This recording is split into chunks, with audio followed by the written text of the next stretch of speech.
राज की कहानी शुरू होती है एक छोटे से गांव में, जहां बिजली भी कभी कभार आती थी।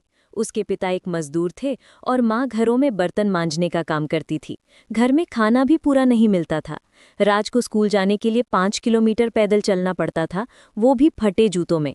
लेकिन उसकी आंखों में एक अलग सी चमक थी, जैसे वो जानता हो कि ये गरीबी हमेशा नहीं रहेगी। 12 साल की उम्र में राज ने अपना पहला बिजनेस आइडिया सोचा। गांव में कोई भी न्यूज़पेपर नहीं बेचता था। उसने शहर से न्यूज़पेपर्स लाकर गांव में बेचना शुरू किया। सुबह 4 बजे उठकर साइकिल से शहर जाता, न्यूज़पेपर्स लेकर आता और घर घर जाकर बेचता। महीने के अंत में उसे सिर्फ 200 रुपए मिलते थे, लेकिन ये उसकी पहली कमाई थी। उसने महसूस किया कि पैसा कमाना सिर्फ मेहनत की बात नहीं है, बल्कि सही स्ट्रैटेजी की भी बात है। हाई स्कूल के बाद राज को कॉलेज जाने के पैसे नहीं थे। उसके दोस्त कह रहे थे कि अब फैक्ट्री में काम करना शुरू कर दे, लेकिन राज ने एक बड़ा फैसला लिया। उसने अपनी सारी सेविंग्स, जो सिर्फ 5,000 रुपए थी, लेकर शहर जाने का फैसला किया। माता पिता रो रहे थे, कह रहे थे कि ये गलत फैसला है, लेकिन राज जानता था कि अगर वो यहीं रुक गया तो हमेशा के लिए गरीब रह जाएगा। शहर में राज का जीवन और भी कठिन हो गया। वो एक छोटी सी झुग्गी में रहता था, जहां 10 लोग एक साथ रहते थे। दिन में कंस्ट्रक्शन साइट पर काम करता और रात को किताबें पढ़ता। उसने देखा कि कंस्ट्रक्शन वर्कर्स को अच्छे टूल्स नहीं मिलते थे और वो महंगे दामों पर खराब क्वालिटी के टूल्स खरीदने को मजबूर थे। यहाँ उसे अपना दूसरा बिजनेस आइडिया मिला। राज ने अपनी 3 महीने की सैलरी जोड़कर होलसेल मार्केट से टूल्स खरीदे और कंस्ट्रक्शन साइट्स पर जाकर वर्कर्स को डायरेक्ट बेचना शुरू किया। शुरुआत में लोगों ने उस पर भरोसा नहीं किया, कई बार उसे भगा दिया गया। लेकिन धीरे धीरे वर्कर्स को समझ आया कि राज ऑनेस्ट है और क्वालिटी टूल्स देता है। 6 महीने में उसका बिजनेस इतना बढ़ गया कि उसे कंस्ट्रक्शन का काम छोड़ना पड़ा। अब राज के पास एक छोटी सी दुकान थी और 3 एम्प्लॉयज भी थे। लेकिन उसका सपना बहुत बड़ा था। उसने नोटिस किया कि छोटे कॉन्ट्रैक्टर्स को मटेरियल्स की ज़रूरत होती है, लेकिन वो बिग सप्लायर्स से डायरेक्टली नहीं खरीद सकते क्योंकि मिनिमम ऑर्डर बहुत ज़्यादा होता है। राज ने एक सप्लाई चेन बिजनेस शुरू किया।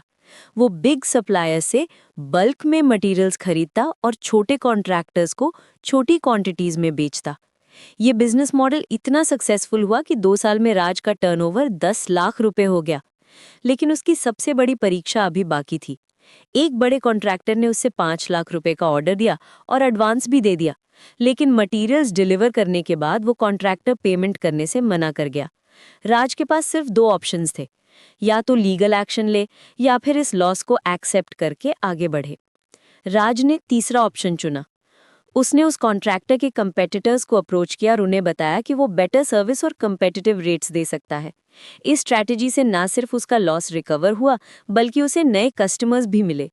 उसने सीखा कि बिजनेस में हर प्रॉब्लम एक अपॉर्चुनिटी भी होती है।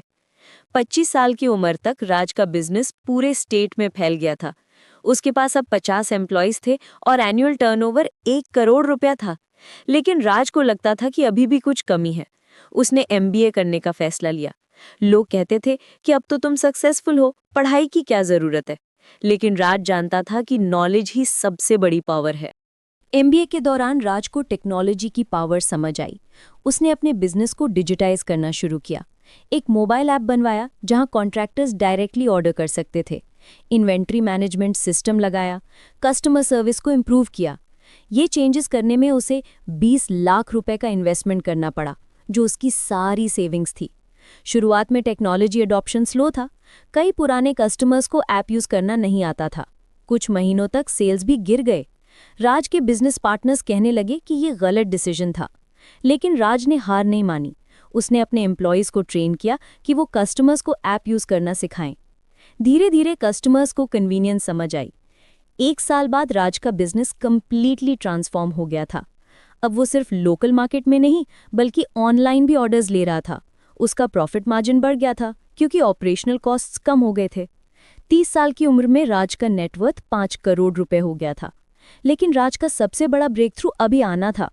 कोविड के दौरान जब सभी बिजनेसेस स्ट्रगल कर रहे थे, राज ने देखा कि ऑनलाइन डिमांड बहुत बढ़ गई है। उसने क्विक डिलीवरी सर्विस शुरू की। जहां पहले मटेरियल्स पहुंचने में 3-4 दिन लगते थे, अब सेम डे डिलीवरी पॉसिबल हो गई। इस सर्विस के लिए उसने लॉजिस्टिक नेटवर्क एक्सपैंड किया और वेयरहाउसेस खोले। कोविड के बाद कंस्ट्रक्शन इंडस्ट्री में बूम आया और राज रेडी था। उसका बिजनेस एक्सपोनेंशियली ग्रो हुआ। उसने अपने बिजनेस मॉडल को फ्रेंचाइज करना शुरू किया, दूसरे स्टेट्स में पार्टनर्स के साथ एक्सपैंड किया। 33 साल की उम्र में राज ऑफिशियली मिलियनेयर बन गया था। आज राज के पास 50 करोड़ रुपए की कंपनी है। वो उसी गांव में एक स्कूल भी चलाता है जहां गरीब बच्चों को फ्री एजुकेशन मिलती है।